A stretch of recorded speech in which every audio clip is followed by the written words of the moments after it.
Emperor Naruhito was in the UK last week for a 3-day state visit, and before returning to Japan he took a moment to pay his respects to the late Queen. He made a private visit to St. George Chapel at Windsor Castle and laid a wreath on the tomb of Queen Elizabeth II and her husband. Naruhito had spent quality time with the royal family when studying at Oxford University in the 1980s.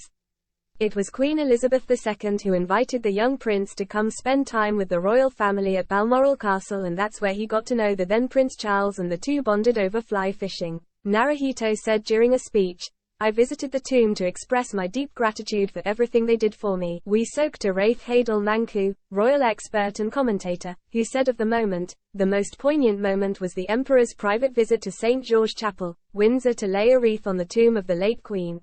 He explained, "The warmth of the relationship between the two thrones was clear from the Emperor's sentimental recollection of holidaying with the British royal family at Balmoral when he was a student. It was telling that their Imperial Majesty's first overseas trip following the Emperor's enthronement in 2019, was to the funeral of Queen Elizabeth II in 2022.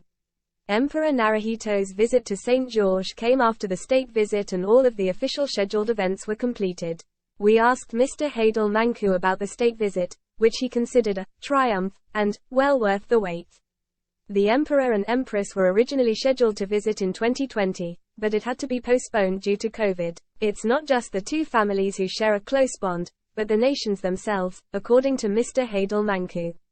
He explains, as ancient constitutional monarchies with centuries-old traditions, Britain and Japan have long shared a close bond.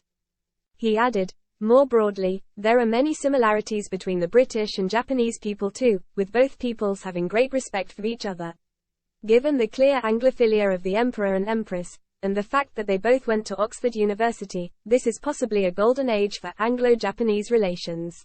The historian and expert considered the reigned visit a celebration of the historic and modern ties between the two states.